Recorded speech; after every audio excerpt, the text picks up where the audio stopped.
Call to order, City of Trinidad Planning and Zoning Variance Commission regular meeting agenda, November 9th, 2021, City Council Chambers, City of Trinidad, Colorado, 5:30. This conference is no longer being recorded. Everybody stand for the Pledge of Allegiance. This conference will now be recorded. I pledge allegiance to the flag of the United States of America and to the republic for which it stands, one nation, under God, indivisible, with liberty and justice for all.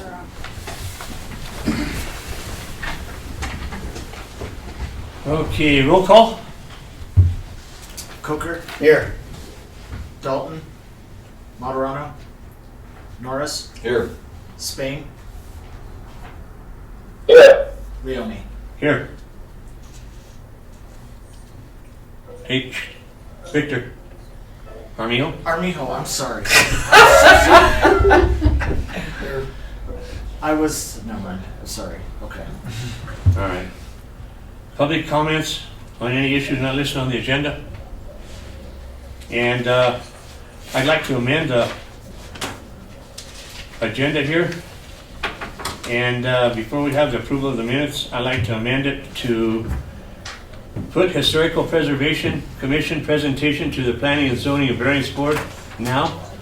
And if I have a motion, Motion to approve. Second. have a second? I'll second. Roll call? Armijo, Yes. Coker, Yes. Norris, Yes. Spain, Abstain. he was just asking if you. Abstain, he said. Okay. And Leone. Yes. Okay, come forward. Okay. Some of you may know, my name's Jana Remington, and I am on the Historic Preservation Commission. Have been on it for about 2 years. The other members of the commission are Jean Delisio, Elizabeth Kelly, who's on with us, Derek Thomas, and Shannon Rogan. Trinidad Main Street and Commercial Street bring many visitors to our area. In fact, most of the people who come to our town remark about how beautiful our old buildings are in the center of town. We're one of the few well-preserved downtowns in Colorado. And the goal of the 2017 Comprehensive Plan is to maintain and enhance the quality and character of Trinidad's historic neighborhoods. That's one of the goals. These are considered historic resources, just like businesses, art centers, museums, and the college, of course. So the Historic Preservation Commission is a quasi-judicial group whose main function is to promote historic landmarking and preservation of Trinidad's important historic buildings. There are 55 such buildings in central Corazon de Trinidad. It's, of course, the city staff who works with the individual owners. We don't advocate, except generally, for historic preservation. If somebody wants to landmark their building, they work with the staff and then they present it to us at a hearing. And we decide whether it merits and meets the requirements for a landmark. And then if we say yes, then it goes to the city council for final approval.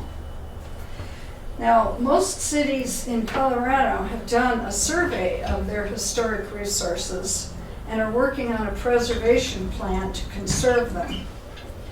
Trinidad's, because it's a 2017 ordinance and we're just kind of getting set up still, we're in the early part of that process.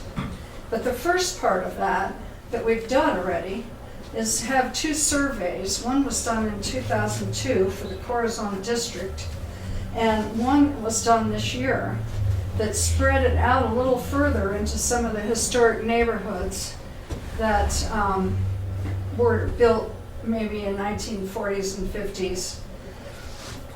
So we now have a complete survey by experts of our town, which is a wonderful place to start.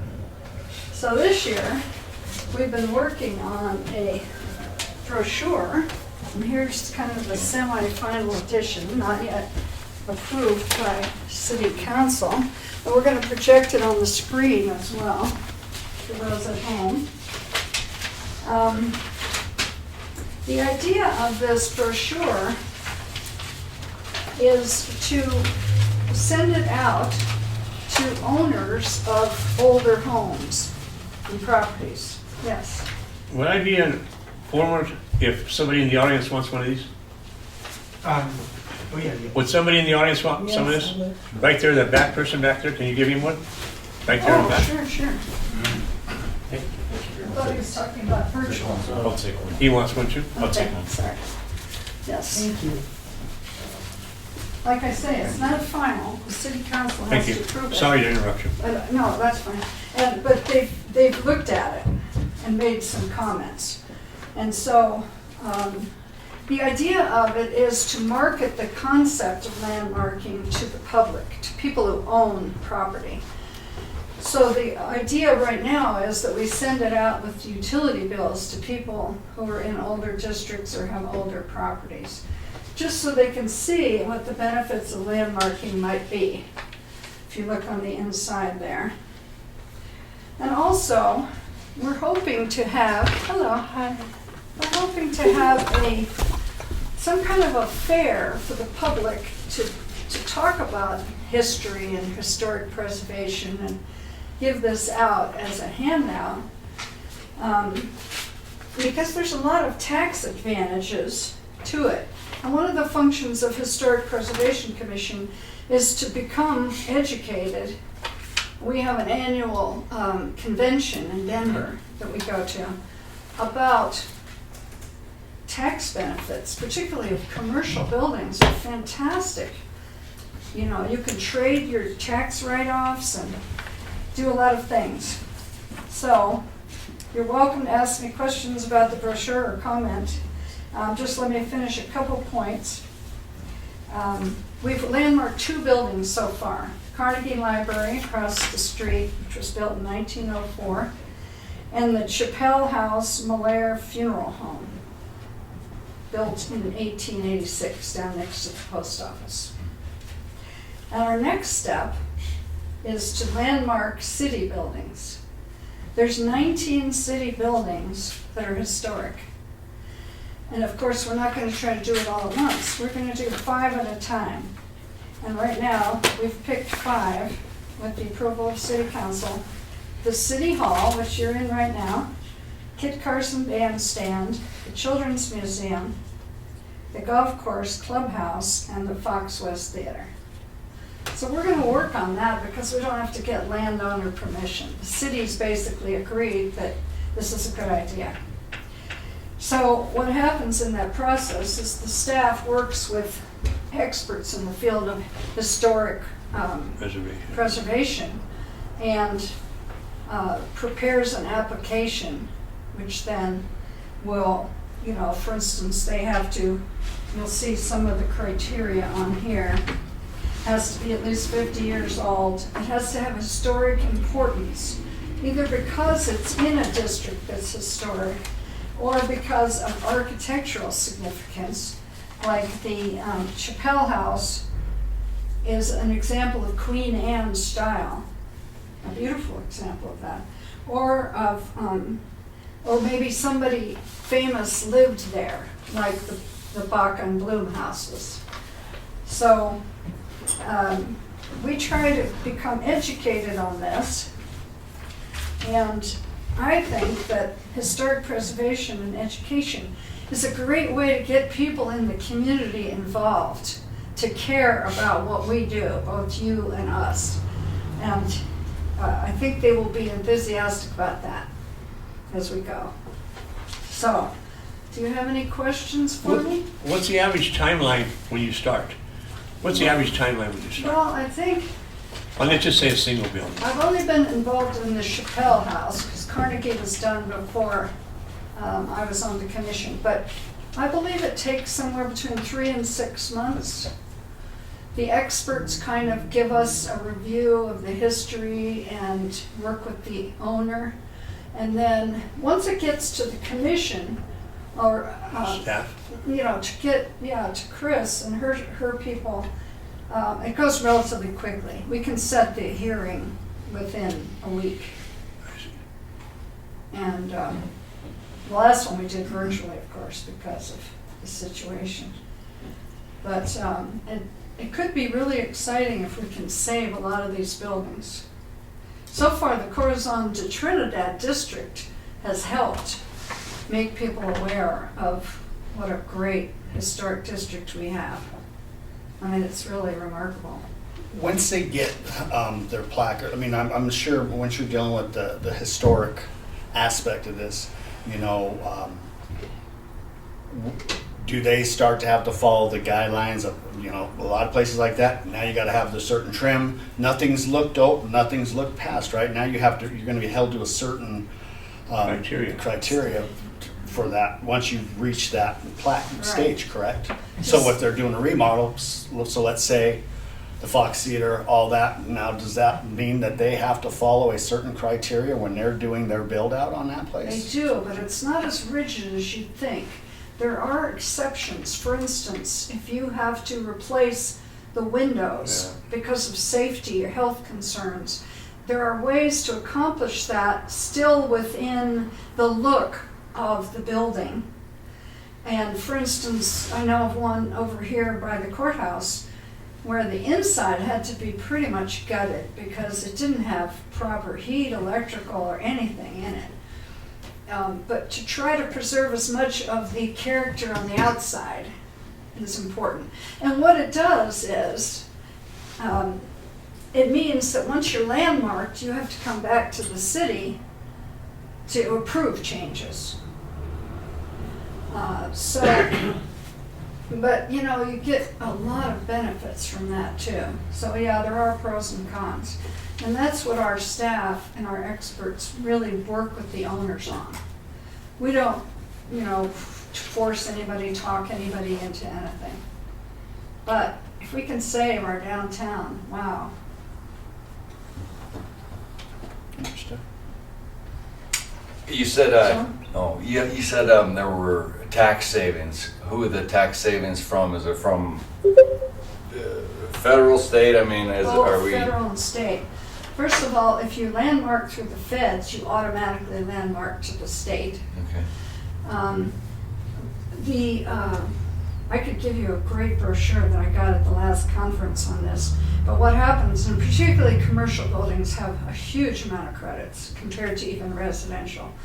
They can actually use those credits, they can sell those credits to other entities in order to pay for the rehabilitation and restoration. And I should get you one of those brochures because it's complicated for somebody who's not a tax person, but it's amazing. And a lot of towns have used that to save particularly commercial downtown buildings. So be happy to give you more information if you're interested. I can see where you're talking about with the Trinidad buildings, but when you have a private, don't you think it's going to take more than 90 days? When you have a private, just what you're telling us. No, I don't I think would so. think I think 6 months at the outside because the owner has already probably done a fair amount of research about their property. We find when owners buy old houses, they're pretty excited about what they've got. So they come in and there's no holdup on the city level. No, I understand It's that. just a matter of gathering the information. Sometimes it's very clear cut.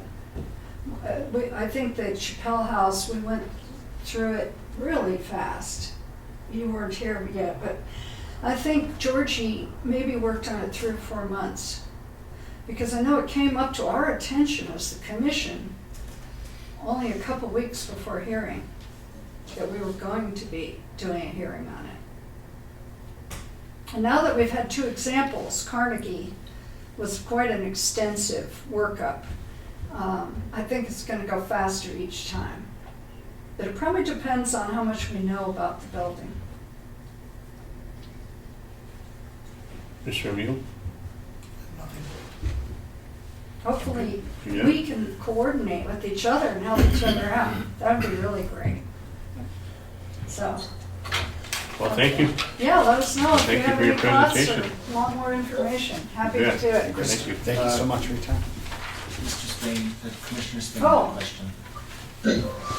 Yeah, I believe, hang on a second, I got some music playing somewhere, on this app. I believe I heard that you said that the city was in control of 19 of these buildings, is that correct? Yes, there's 19 more historic buildings that the city owns after the Carnegie Library.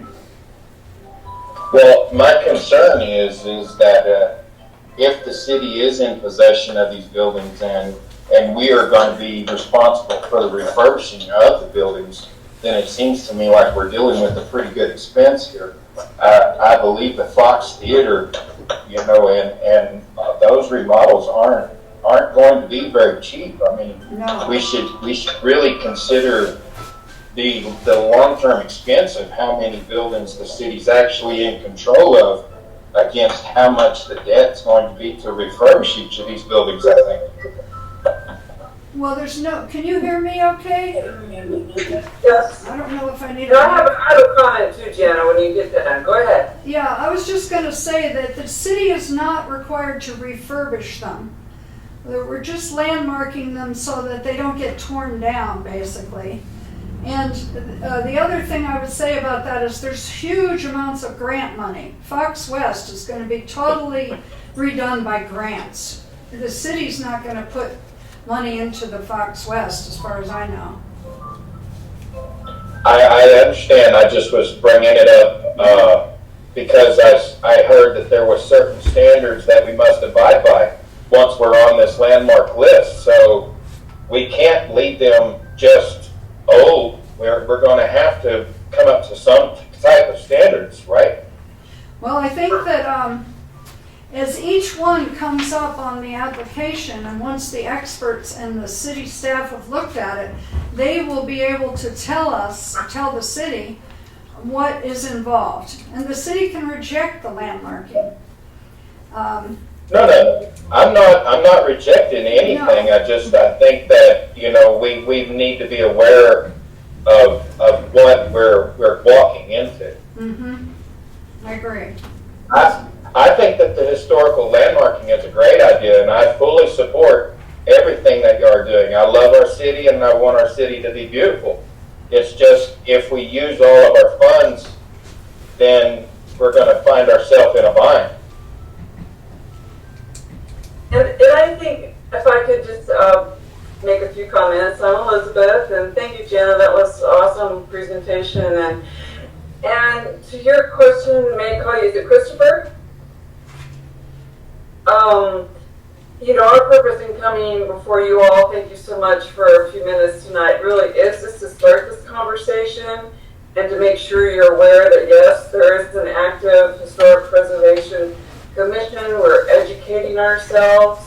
I'll speak for myself, and I have a lot to learn, and we've been pretty diligent this last year about trying to understand better what this process is about. So we're working in good faith in that regard, and we just want to have open, collaboration between all the folks that are involved in these, the beautiful historic town that is Trinidad. And I'll just add real quick, if you go to the City of Trinidad Boards and Commissions link, there is a link to the survey that Jana mentioned. It's the 2021 that the consultants that the city has completed. And it's so interesting and helpful. So it gives you a lot more detail about kind of what they're looking and categorizing as historic. So we have some things to learn, but we definitely want to coordinate and communicate.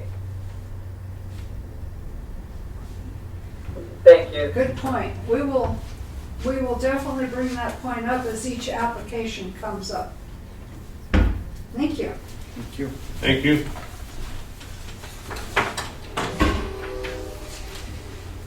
Moving on.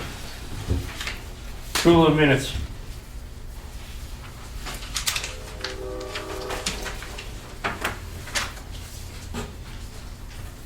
there any additions or corrections? I'll entertain a motion.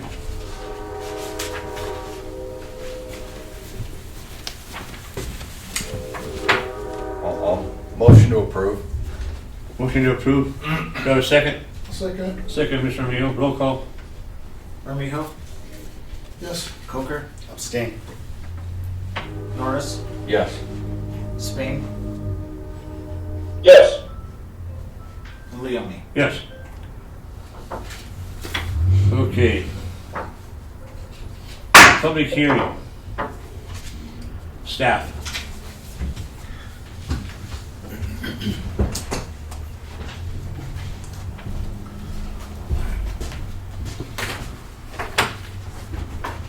Hello, Commission. Tonight we have 2 hearings on the same property, and the third item on the agenda we're going to table until next month. They need a few more documents to be ready. And the first one here is the application by PSTM Architecture applying as an agent of urban neighborhoods to rezone the properties located at 101 Pine Street in 613 Arizona. The property is currently zoned community commercial, and the application is to change the zoning to historic preservation. The property at 613 Arizona consists of 8 residential units. 101 Pine consists of 6 commercial units and 10 residential units. The Pine Street building was built around 1905, and the Arizona Street building around 1950. The applicant contends that based on the historic nature of the property, it should have been included in the historic preservation zone. This is an uncommon request to move a property into historic preservation, but there is really no reason, nothing in our code that says that shouldn't happen. The property is adjacent to the historic preservation zoning, which comes up to Pine Street on the other side of the street. So it would be contiguous with the historic preservation zone as it stands. And the applicant is aware that a change to historic preservation zone does not change the state and federal historic preservation district designations. Or the state and local, I should say, sorry. Which the rest of the Corazon does fall under. The surrounding land uses, include community commercial and historic preservation. The property is adjacent to I-25 and the parking underneath I-25. It's also near the Amtrak station and across the street from apartments, Trinidad Janitor and Restaurant Supply on Pine Street, and the Park Cafe and Rocky Mountain Cannabis on Arizona Avenue. The adjacent property on Arizona is a residence with at least 3 units, and the adjacent properties on Pine Street include historic commercial and historic mixed-use building that appear to be vacant.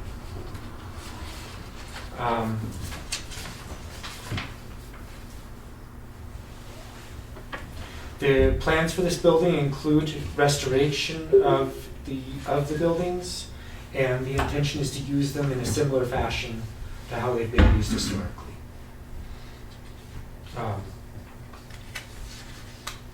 So the comprehensive plan supports this type of activity.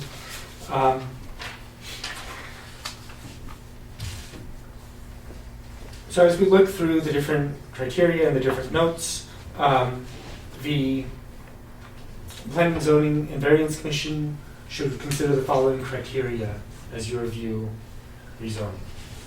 Rezoning shall only be approved if the applicant demonstrates by preponderance of evidence that the rezoning is necessary for one of the following reasons. 1, there is an error in establishing the current zoning. So the applicant does make a contention that this should have been included originally given the historic nature of the buildings. The area for which rezoning is requested has changed or is changing to such a degree that is in the public interest to encourage a redevelopment of the area or a new approach to development.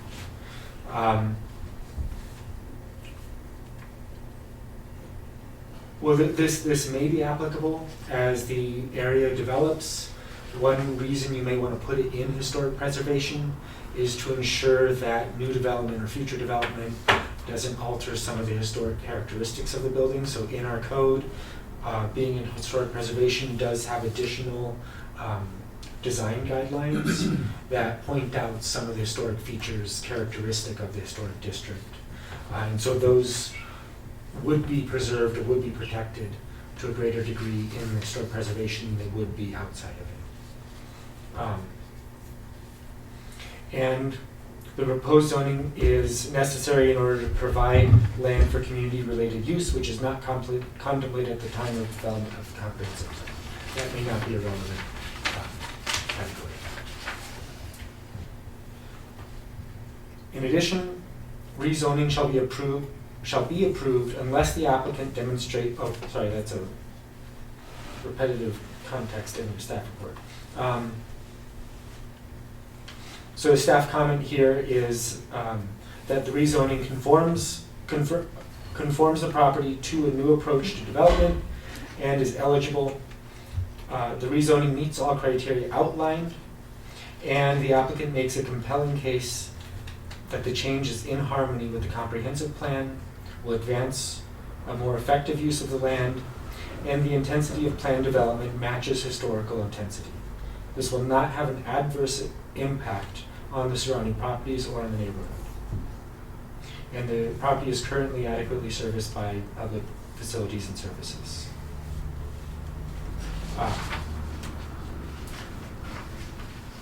So actions possible by the Planning and Zoning and Variance Commission are: 1, the Planning, Zoning and Variance Commission finds that the rezoning application substantially meets the criteria above and recommends approval.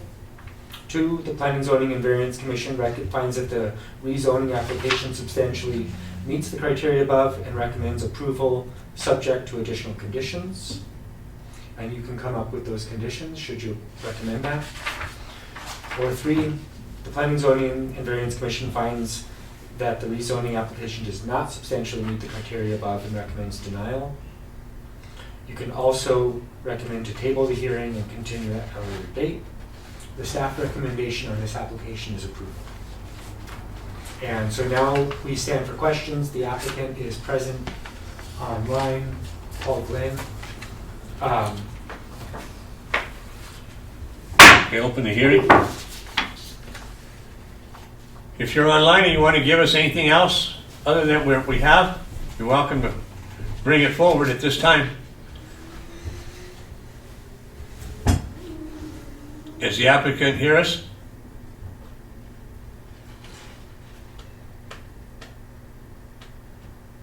I'm assuming he's online, huh, Victor? Yes. I see him Paul, there. PG. Paul Glenn, can you do a sound check?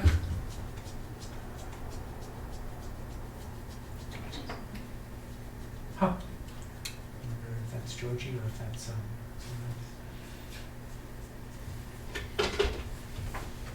Paul Glenn, can you do a sound check? I don't think we're able to hear you.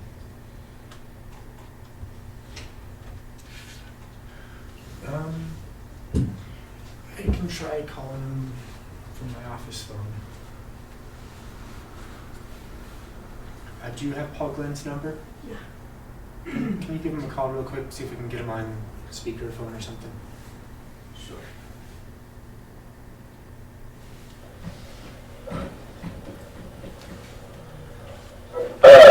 He's been popping on and off of here throughout the meeting, so I think maybe he may be experiencing technical problems, guys. We are attempting to give him a call and see if we can put him on speakerphone for the hearing here. Do you guys have any other questions that perhaps I can answer related to this application? I have been working with Paul Glenn, so Okay. I may be able to answer some. Is there any going to have to be any handicap accessible on the property? What are they going to have to do where the buildings are 2-story on the Arizona side? Oh, that's a good question. Usually ADA is triggered when you do a change of use. And so if it's a continuation of the same historical use, often that doesn't trigger ADA. We can ask Paul if there are plans to incorporate ADA access to the upper stories. Because you got a two-story there Right, that's true. on the Arizona side. Yeah, and so typically ADA gets triggered with a change of use. So if that would be part of So even that it ain't historic preservation now, and you're Yeah. changing it to, that that wouldn't affect that. wouldn't affect that? No. So they would still have to do ADA in that case? No, or they he's- wouldn't? he's saying no, I'm saying because that they the not changing zone the- district doesn't play into that question. So whether ADA gets triggered or not really isn't a question of zoning. So is there any asbestos removal that's gonna have to be done? That is possible. I don't know the answer to that, if asbestos needs to be done. They're not quite at the stage of developing the property. Right now, they're applying for zoning and plating, and the asbestos would come at a later stage. I see. You know, when they want to develop or redevelop the property. Anybody else? I mean, And then, let's see, so then they would be, I know it's a preliminary application, but they would have to, in terms of making it look pretty, they would have to maintain the existing facade and appearance. Or any changes to Or- the facade would have to be consistent with historic facade features in the district. So And approved by the city? And I believe approved by the city. So in chapter 14 in the architectural guidance section, there's a number of ways in which we define historical features and styles in the area. Looks like Paul Glenn maybe had his microphone on now.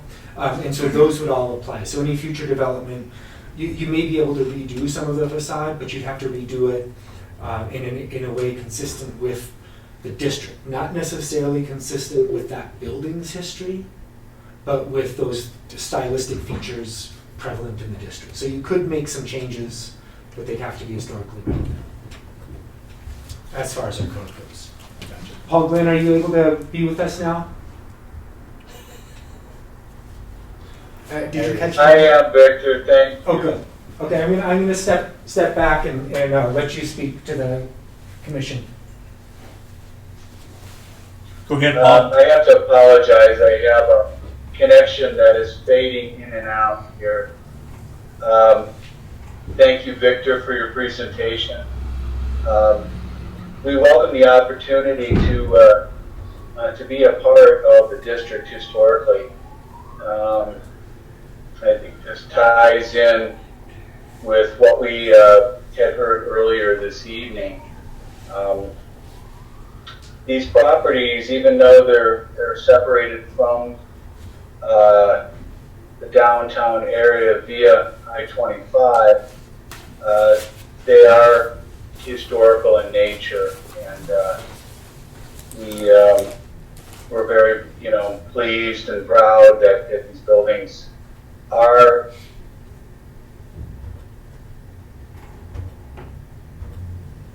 district contiguous with the Coruscant, and that as part of them in the future. It would also allow the property further north on Arizona to ultimately be a part as well. That building is incredibly historic.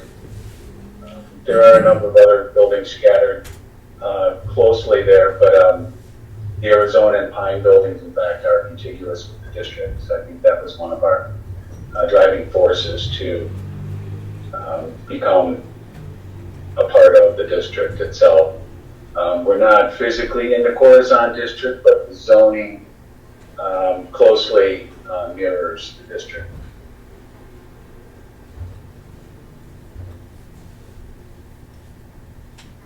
Any Do you have any any questions for you? Bring them forward. Is this map in this packet? I'm referring to the Floodplain. floodplain analysis, and it appears that the building, the property that we're discussing is in that blue stage of the floodplain, and I had questions what that meant, and what your plans were in terms of existing in a floodplain. Well, the map is in fact a floodplain, according to the surveyor. We have, the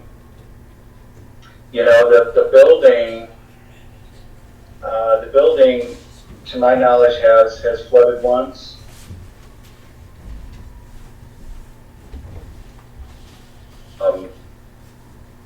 Lower level. There's not actually can do to change that historically. The building is located in the floodplain. It is where it is. There's not a whole lot we can do to mitigate that, other than the current stormwater systems that are out there and in place and have been installed to help mitigate that whole area when there is an event.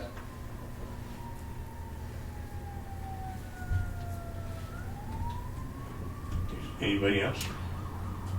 Mr. Booker? I don't think I have anything. What? You do?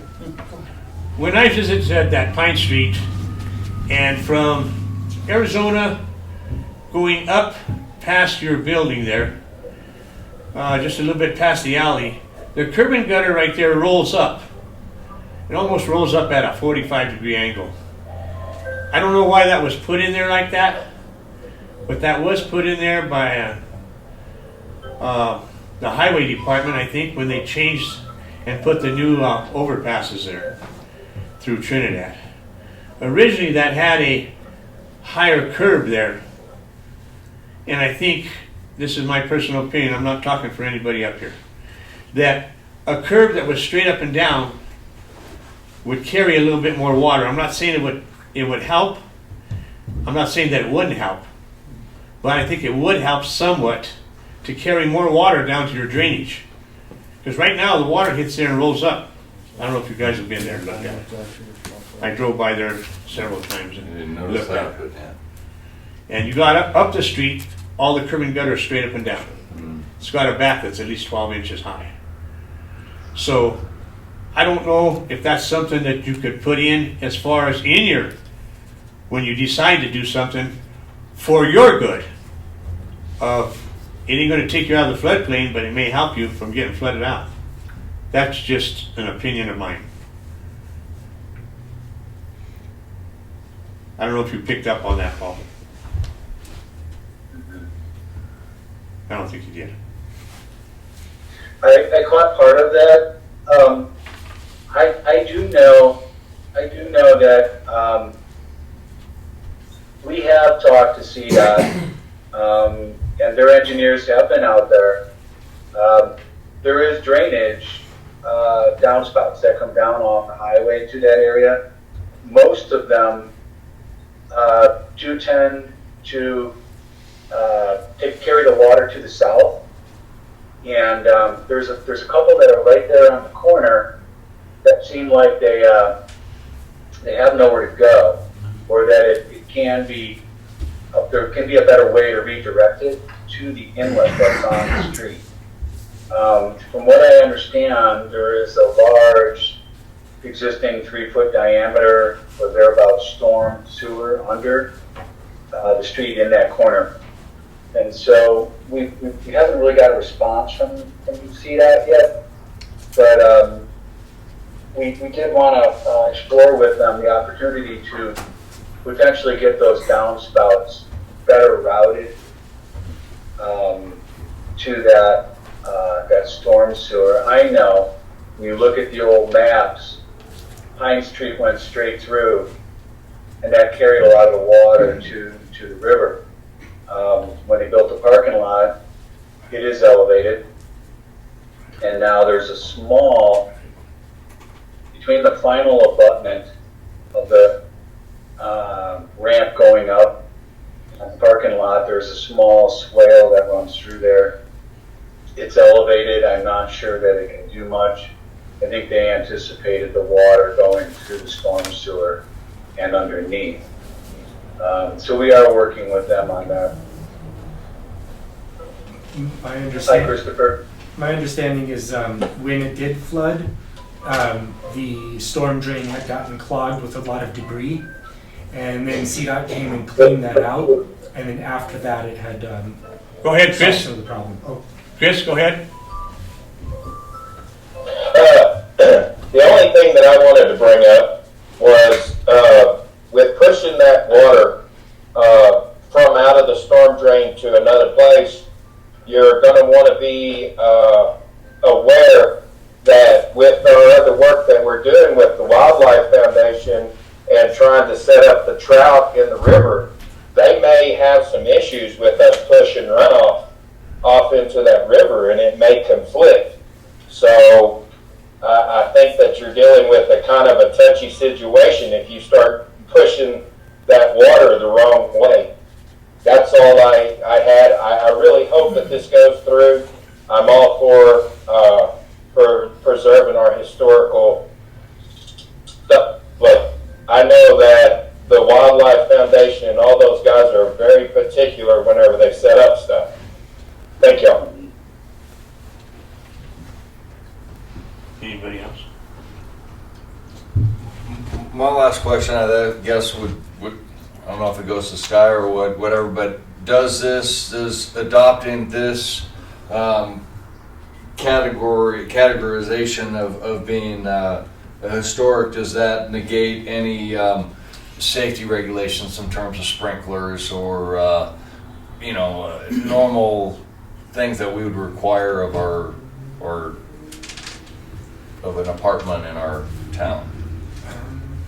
So you're saying rehabilitation of a building? Yeah, I mean, like, are they still going to have to be a safe place? I mean, are we making it a death trap by making it historic? Well, I think That's my question. I think it's. In I a think that's a nutshell. different aspect of the code.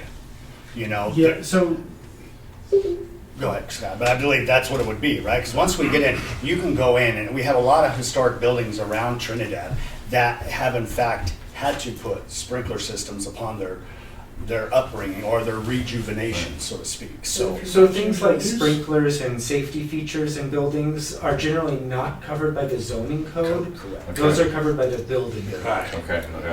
And so that's the same code in all zones. Okay. So it doesn't really have that kind of impact. There are, the differences between historical preservation and commercial, they're actually fairly similar in some ways, but there are some areas in which, they are slightly different. So it's not a huge difference in what's a permissible use, but there are slightly different permissible uses that could play into some of the motivation here. But they are fairly similar districts in many ways. Okay, Paul, is that all? You have anything else you want to bring forward at this time?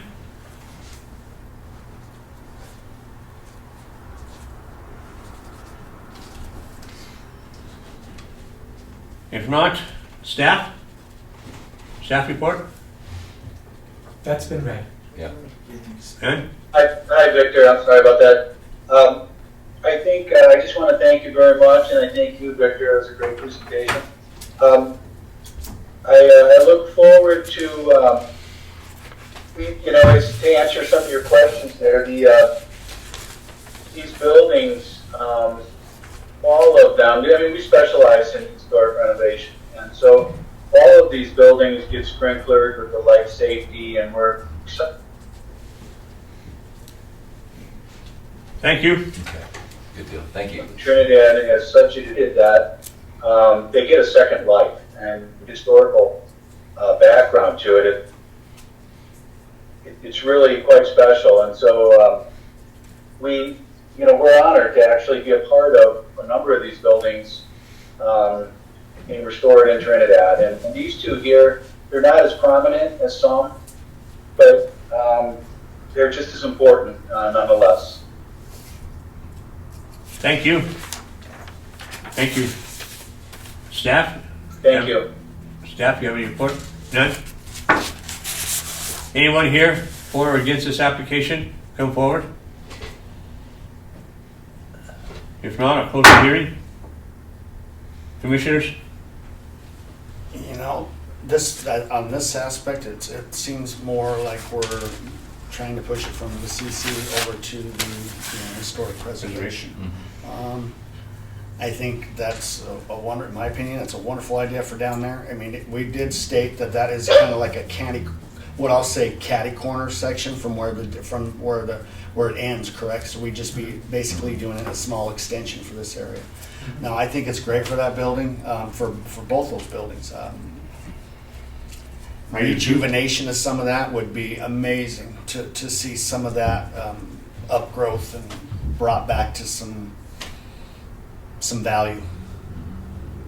I agree with that wholeheartedly, especially on the Pine Street side.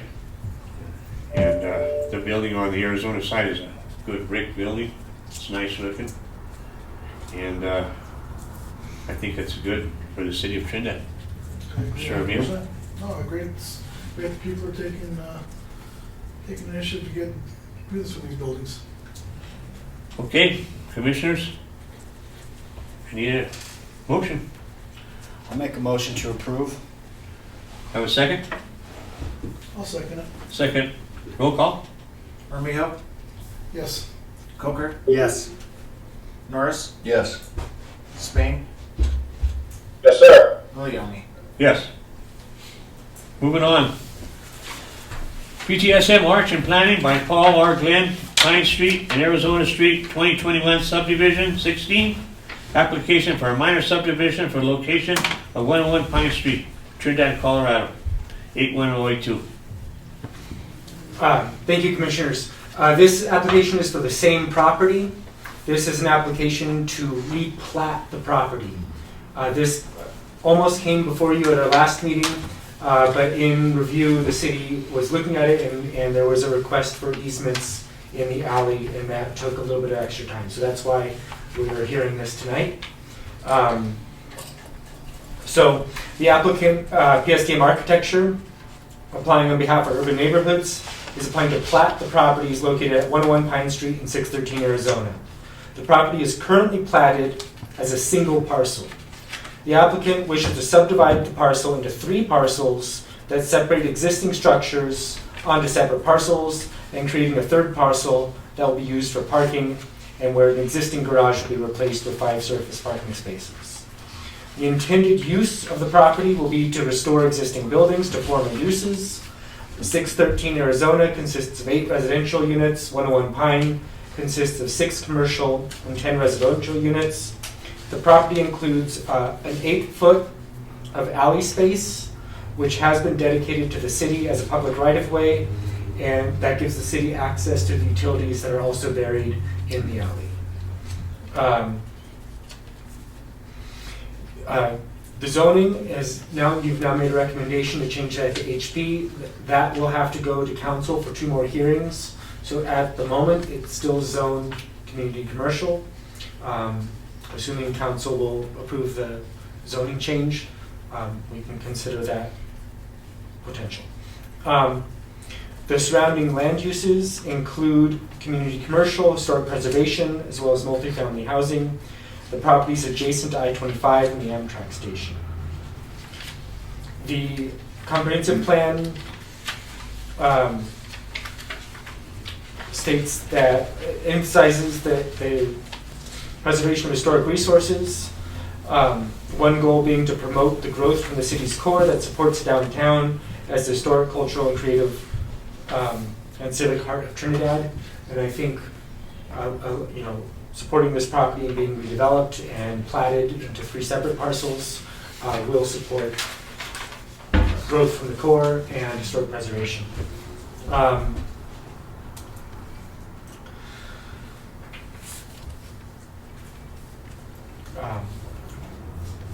I think as we look through the staff report here, it covers a number of topics.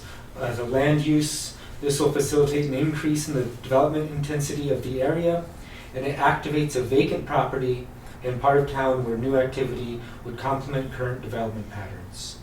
It facilitates redevelopment that's consistent with our community's vision, and it facilitates redevelopment that is adequately served by city infrastructure in a cost-effective and efficient manner.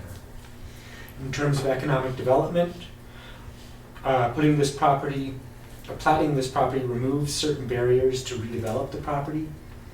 So that's the purpose, that's the reason the applicant is platting the property, is in order to proceed with redevelopment. The neighborhood context, it's located at the corner of Pine and Arizona, adjacent to the interstate and other property zones CC and HP. The property is a short walk from both the TSU campus and downtown. So the one property that's mixed use, having that, with a short walk of TSU, could potentially serve as both housing and amenity for students and in that corner of town. Recreation, tourism, and culture. Restoring historic buildings is a component of attracting tourists and preserving and cultivating culture.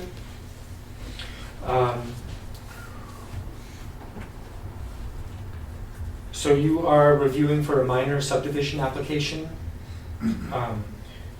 Minor subdivisions require review and recommendation and approval of the City Planning and Zoning and Variance Commission to City Council. The decision of the Planning, Zoning, and Variance Commission shall be based on whether the applicant has demonstrated compliance with submittal requirements, standards, and criteria set forth in the subdivision ordinance. The subdivision regulations for minor subdivision require the following criteria. That the property has not previously been platted within the city limits. We determine that's not applicable. That the property does not involve public right-of-way dedication, and this condition applies. The entire tract to be platted is 4 acres or fewer. This condition applies. There'll be no exceptions to the community design standards. This exception, and there are no exceptions requested. Municipal Code Section 14-27B outlines the application process and requirements for submission of an application. Easements. There are no existing easements, and the city has requested and been granted an 8-foot public right-of-way and utility easement in the alley adjacent to the property. The other half of the alley is still private property, and it's attached to the adjacent property. So this platting won't affect that.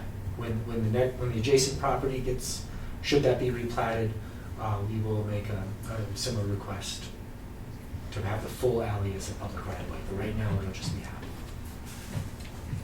half.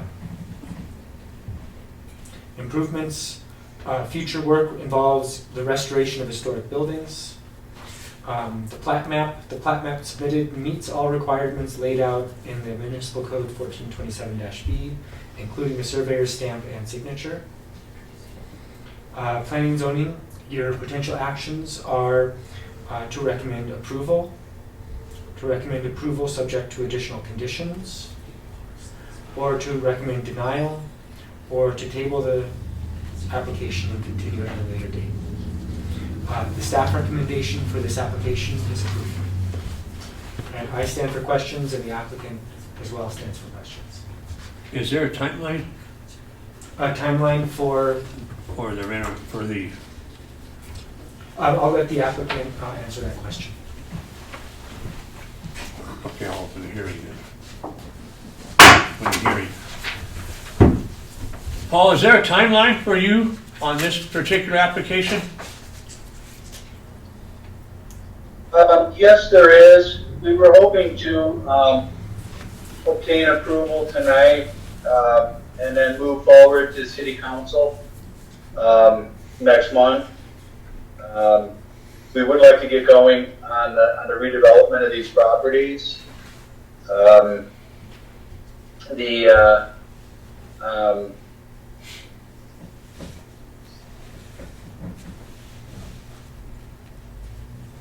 Having the opportunity.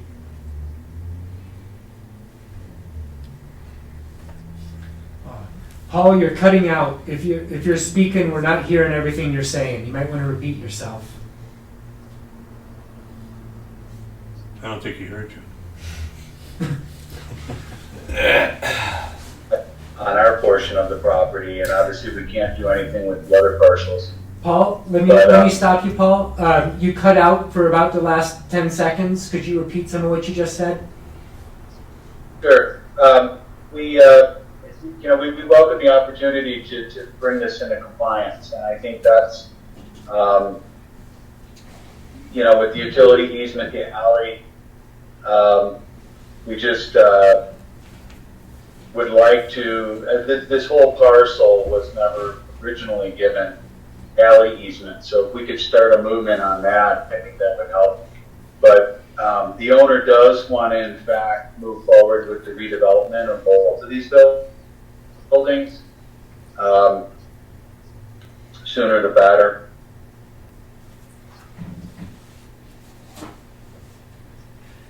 Anything else that you want to bring forward before this commission? I don't know if you heard me or not. I hope, I'm sorry. Anything else that you want to bring forward? I hope, I hope this part, by subdividing this, I think it allows that open space back there to be maintained and utilized by both buildings. I think it brings an asset to both buildings. Both buildings have street parking available to them, but this brings off-street parking to both of them as well via alley access, and brings a formal easement in for utilities back there for the electric to both buildings. The buildings will or do intend on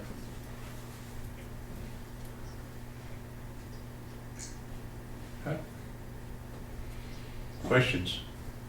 with each other, being in contact. In our research on this, how big are the buildings?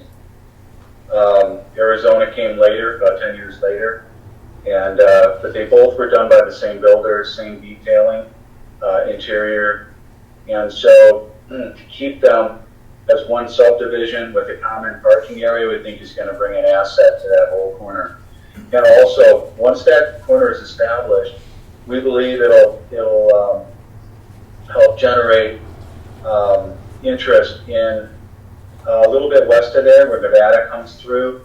There's another building over there that's and some vacant land that I think could all tie this whole area, this whole neighborhood together. So we would welcome the board's approval on this subdivision, and we think it's truly going to bring an asset to the neighborhood. Thank you. Thank you. Questions? So this, I just want to make sure I understand. So this was originally, this was really just one large parcel. Yes. Okay, and now they're just wanting to subdivide it up into Mhm. three Into three parcels. parcels. Okay. But the only access for what their parking would be, is going to be through the alley. Right.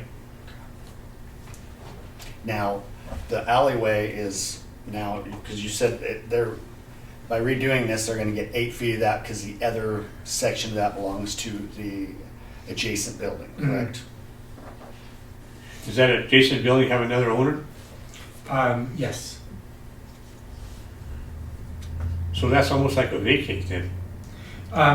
Yeah, so something like that may be in order with the adjacent building, should there ever be, any reason to Right. to To vacate the alley, vacate the entire each of them alley. get 50% of it. Right. So yeah, it's a de facto alley. It's been an alley for 100 years, but now it's a city-owned alley. Because that just Right. wound up falling into For the utility. as not a Easements. marked easement. Yeah. So it would be a prescriptive easement without the granting of the right of way, but with the public right of way, it really does give that parking lot access so it can be used multifunctionally for both the businesses there and the residents. So there's nothing that the adjacent owner can come back and file any type of complaints or anything like that?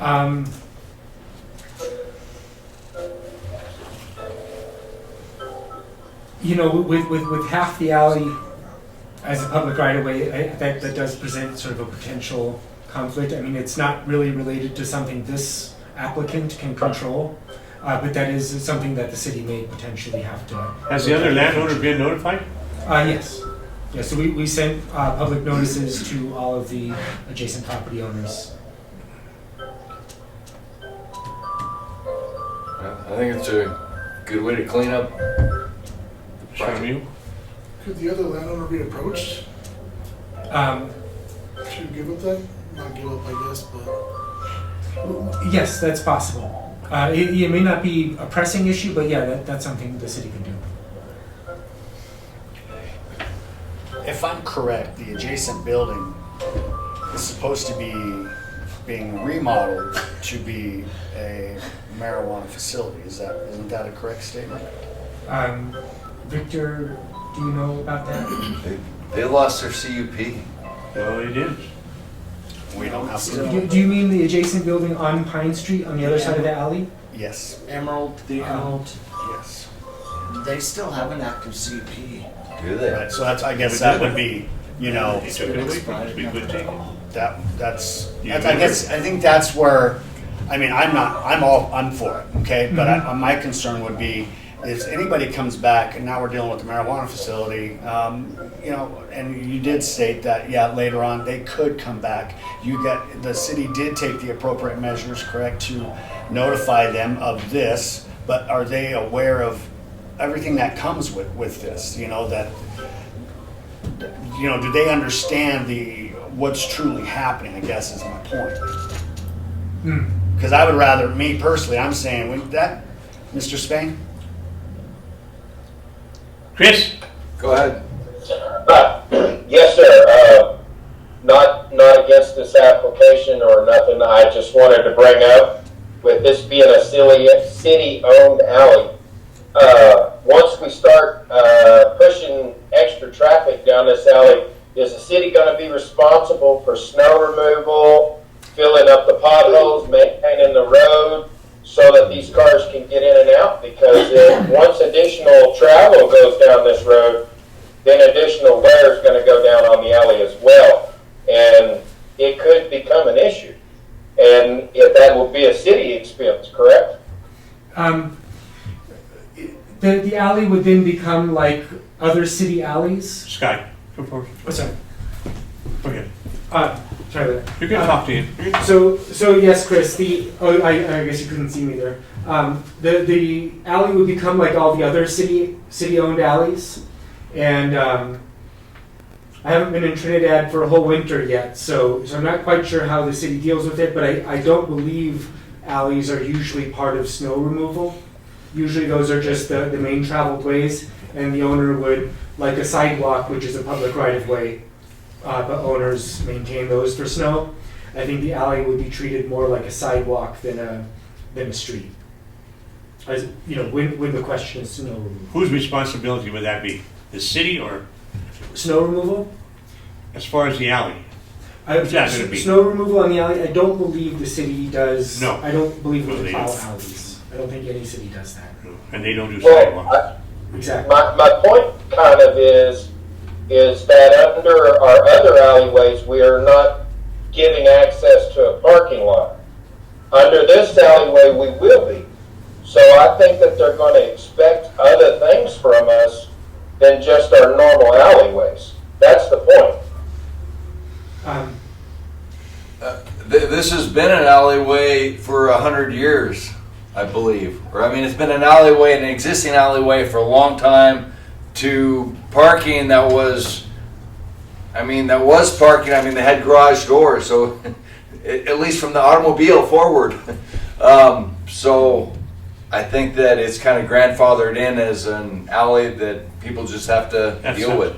Well, the fact of the matter is when if you think about the block as a whole, go just on. So let's talk about Arizona, right? If you're on that side, the next set of apartments to the north, they actually come through the alley because they have back off-street parking in the back too. And I don't believe any of this has ever come up. So. This is just the opposite side of the alley that would be coming into a parking zone. The north side of that alley, when you enter from the side street, that apartment complex does also have off-street parking. Correct. So And I think it's fairly common that alleyways throughout the city are used for backdoor parking. Correct. I think we have a church. And I we have think we some would other- treat this alley in the same way as other alleys in terms of maintenance and how we would treat it. It wouldn't really be a special condition. So I hope that answers your question, Chris. Scott, did you answer? Chris, did you get your answer? He gave a thumbs up. Okay. Anybody else?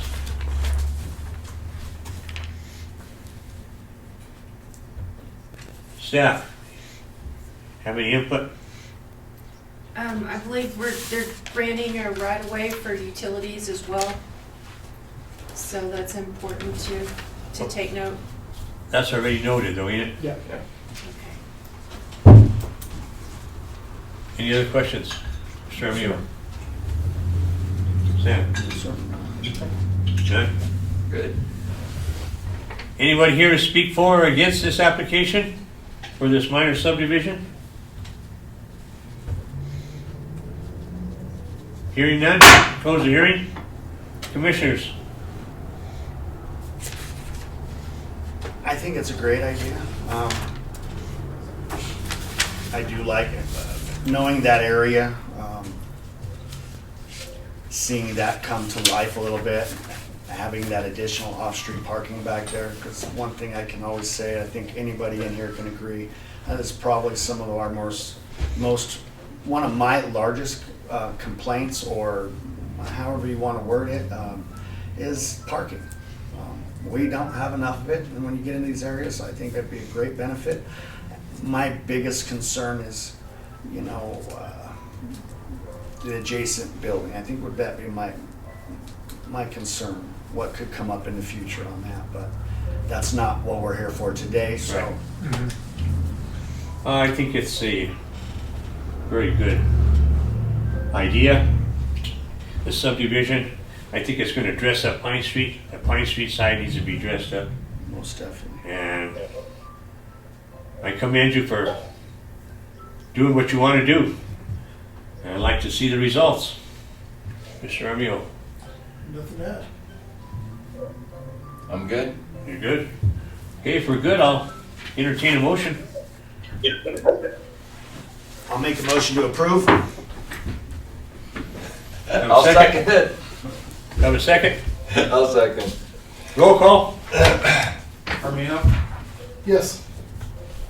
Norris, Yes. Spain, Yes, sir. and Leone. Yes. How about me? Motion carried. Good luck, Glenn.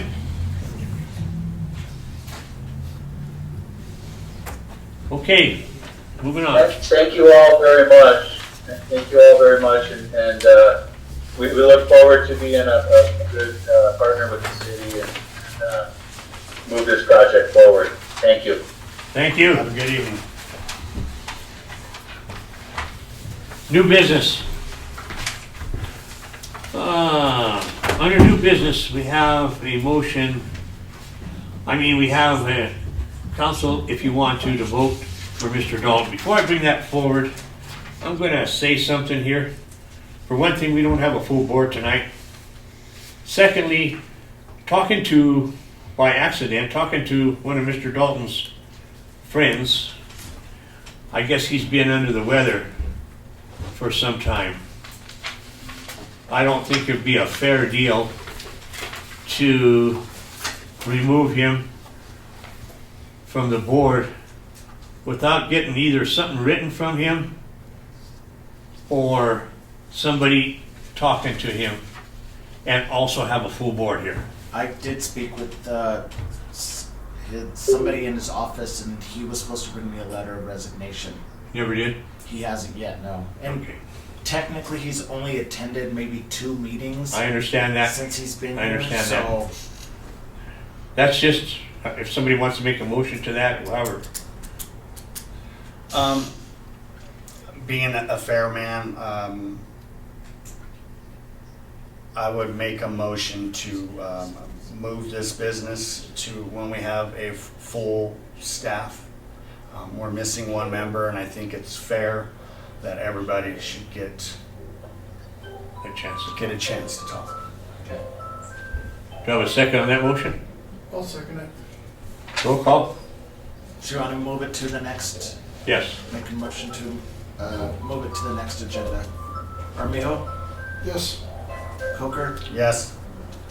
Norris, Yes. Spain, Yes, sir. and Leone. Yes. Moving on. Chairman's report.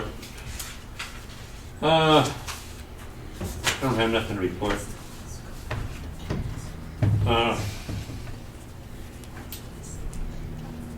Are we gonna have the one that we eliminated tonight, will that be on our next meeting? Papers, if you get some papers? We anticipate it being on our next meeting.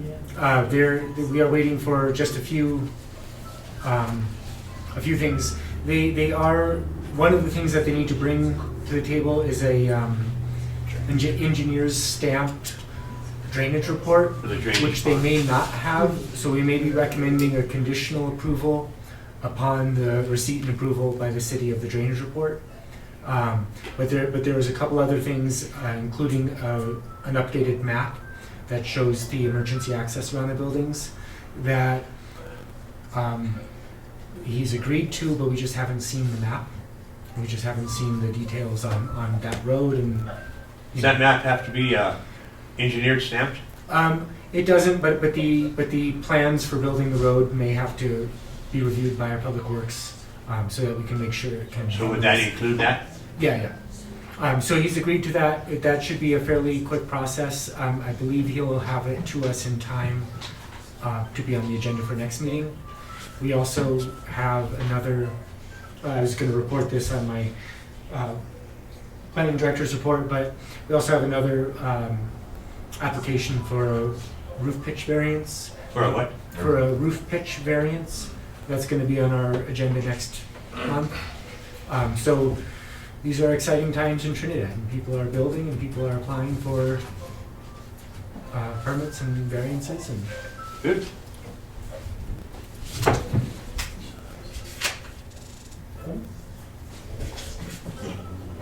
Commissioners' reports? None.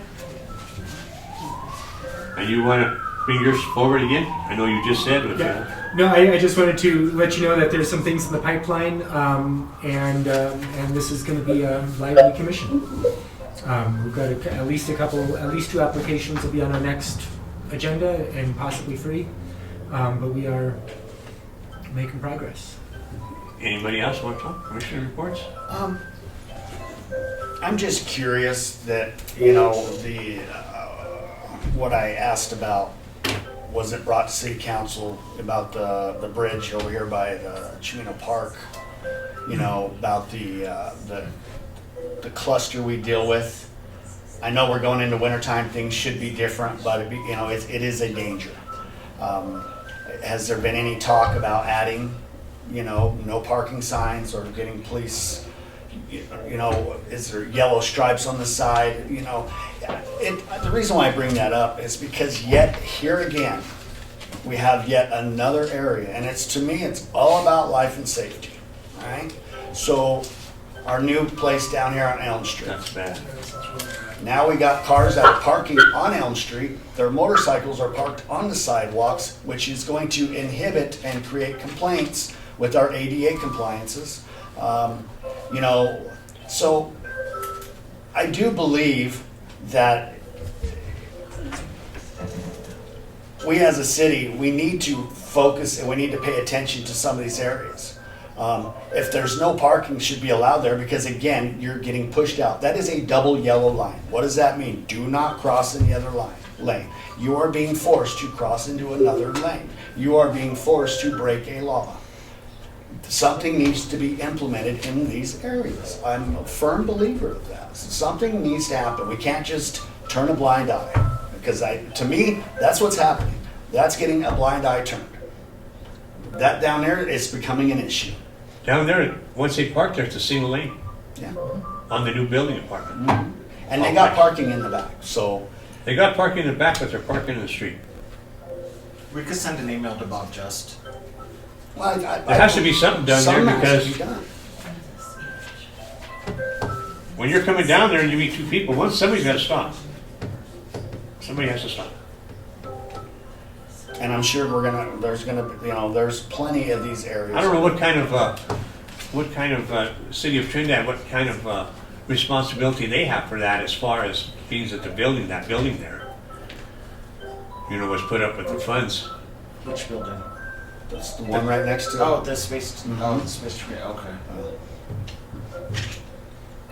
As far as this one over here, that just has to be patrolled or put no parking sign. It's got to cover the whole line. But down here, it's different. The street's narrow already. I don't know if you brought it to, we brought it up last time. I don't know if you brought anything before City Council that we brought up last time on that particular item. Yeah, it's probably more of a public works request than a city council request. Did you bring anything to the city? Can you bring something to them? I I can mean, we're just here, that's what we're here for. Yeah. I have not talked to Bob Just about that. We've been looking at a few other traffic issues around town, but not that one in particular. And I will mention it to him this week. Greatly appreciate it, because I just see danger zones. No, I think and there wanna are some design. that stuff needs to be rectified. Absolutely. That's all I have. Sure, Emil. Did you open it up to public comments on any issues on the agenda? Don't remember if you did that or not. Yeah, I did. You did? Okay. On the hearings there was, yeah. Okay. No, I mean just in general. Mr. Spain would like to say something, sorry. Okay. Chris?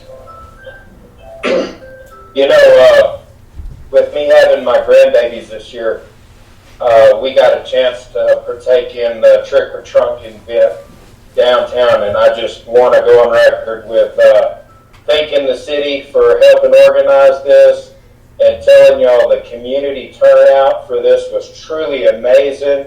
Downtown was absolutely packed with people just having a great time, and it was amazing all around. I was so proud of our city for putting that together, and I just want to thank you all. Very good deal. Good. Victor, I did the public hearing before, and then we went into the historic preservation presentation. Okay, I just didn't know if there was anybody in the audience that Yeah. has public comments. Chris, anything else you want to say as far as Commissioner? Anybody else? So none of these guys had anything to say. Um, Concerned citizens. No? Glad to have you.